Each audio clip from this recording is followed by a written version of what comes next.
Hi everybody, this is Anne. I've done a little experimenting with the pottery painting technique called Majolica. Typically it's a low-fire process, but most of my glazes are formulated to mature at mid-range temperatures. I thought I'd see if I could do more experimenting to see if I could obtain a Majolica look that would ruffle the feathers of our Majolica forefathers and foremothers.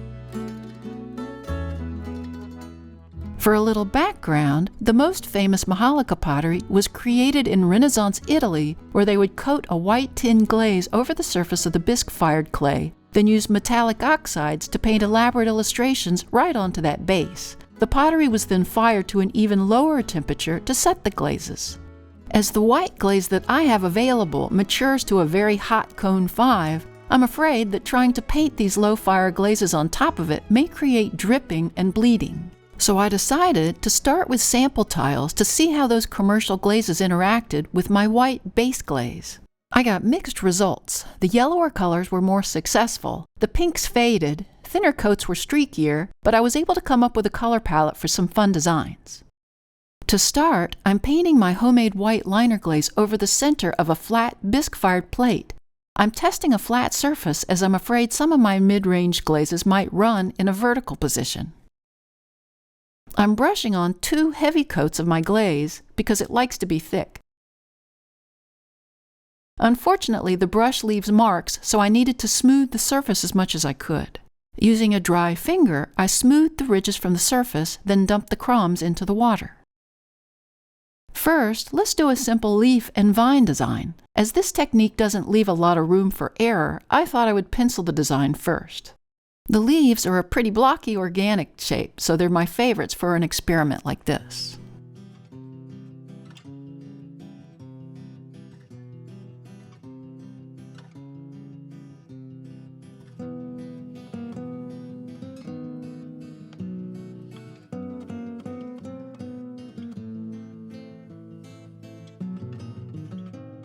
I'm starting with Spectrum's Ultra Glaze Majolica 319 chamois glaze and applying 2 solid coats.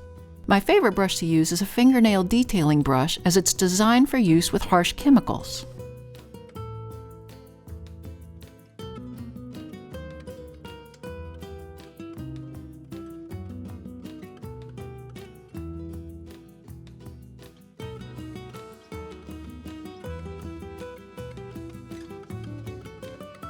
The glaze went on very smoothly. I know from my sample that the glaze fires to a very light mellow green. To punch up that mellow color, opulent sea spray would be perfect, but it does have a tendency to run, so I'll use it sparingly. Using the same small brush, I'm just lining the inside of each leaf edge.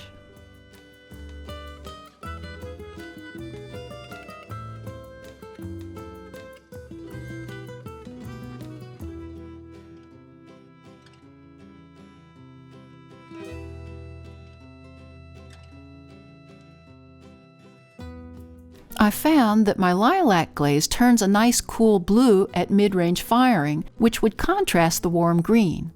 I brushed little streaks of that into the exposed chamois.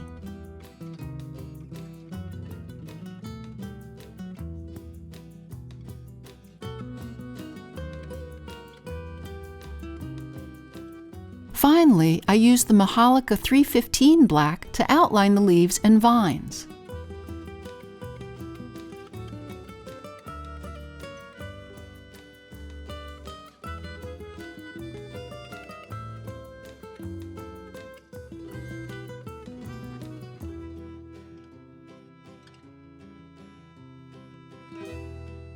I also added detail marks inside each leaf with the black.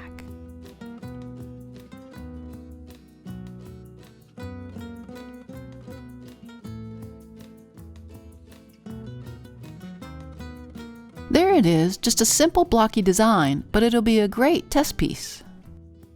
I finished it by painting black underglaze around the center of the plate, then wildflower glaze around the border of the plate. I fired it to cone 5 with an 8-minute hold for this look. I think the sea spray added just the needed punch of color to the leaves, but it also moved around a bit, pushing the black detail lines and some of the boundary lines out a bit. Let's try another design. This time I want to experiment with my white liner glaze. I added some Rutile to the recipe. Rutile is a form of titanium dioxide which I hope will turn the glaze a color yellow. I brushed 2 layers of the mixture to the bottom part of the plate. I again smoothed out any brush marks, then began to pencil in my design. This time I'm drawing blocky pears.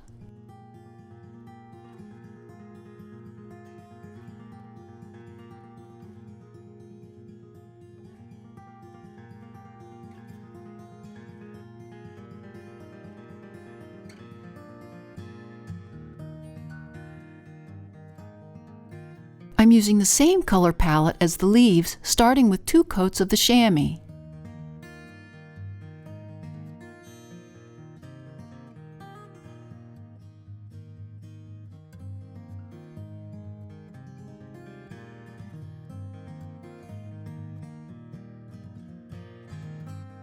I then added the sea spray only to the inside of the pears, so hopefully it won't spread out to the border lines and distort them.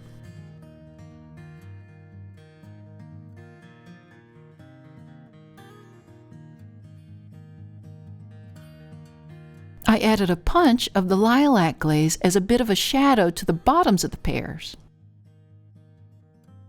I then painted the black around each pear, adding stems and little dots for some detail.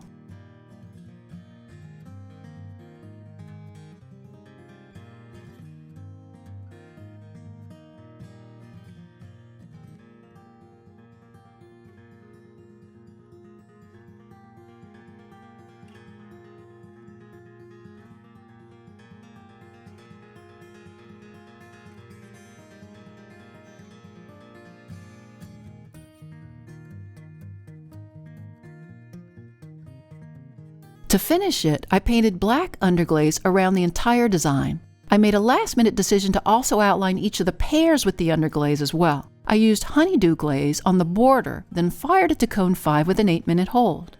I was nervous about how the rutile would interact with the other glazes. In the end, it created an orange peel effect on the plate, which was quite interesting. I'm glad I added the extra outline of black underglaze, as I could see that the black glaze faded out a bit. Let's try one more design, again with the leaves. Back to the white base glaze, I brushed and smoothed 2 coats. I penciled in the same leaf design, just bigger, and circling the pentagonal plate shape.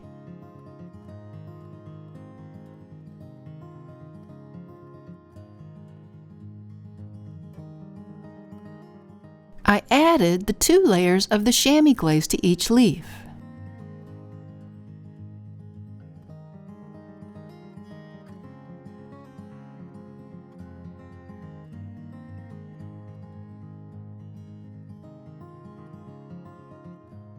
As on the other 2 plates, I added the stripes of seafoam and the lilac, then outlined it with the black.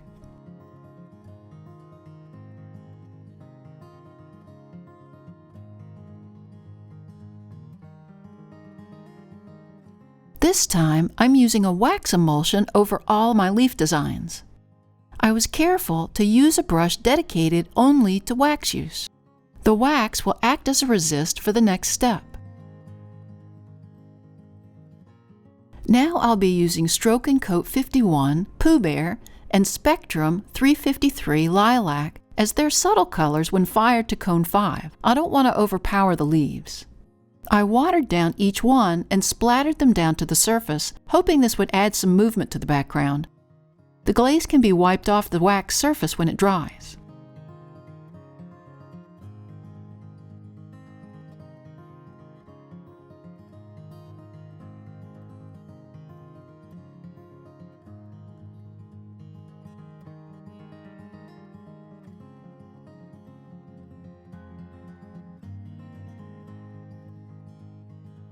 To finish it, I added a few more half leaves around the edges, outlined the design with black underglaze lines, then I painted the border with Amico Sky Blue, then fired it to cone 5 with an 8-minute hold.